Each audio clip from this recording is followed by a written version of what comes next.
আমার মেয়ে কি করে, কই নামছে, আর আজকে ওরা মাছ মারতে নামছে। দেখি কতগুলো মাছ মারছে। মাহি কি করো আম্মু?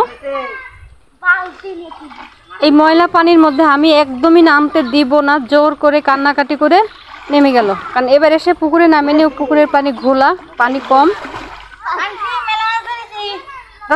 দেখি তো আজকেও পুকুরে মাছ মারতে নামছে, হাতায় হাতায় মারছে। দেখি কতগুলি মারছে। এক তো হবে, এক বেলা হবে।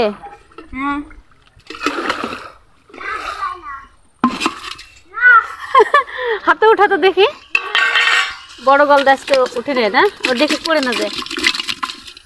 ভালোই তো, এক বেলার হয়ে গেছে। আচ্ছা, তোর তো ভালোই যোগ্যতা আছে। ওরে মাছও মারতে পারিস, ঠিক খাস।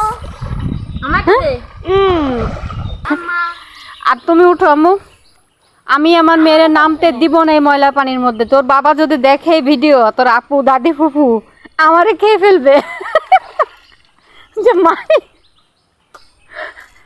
এখন সব গ্রামে এসে পুকুরে নামবে, আমি কি করবো? পুকুরে তো পানি বেশি নাই, ঘোলা হয়ে গেছে।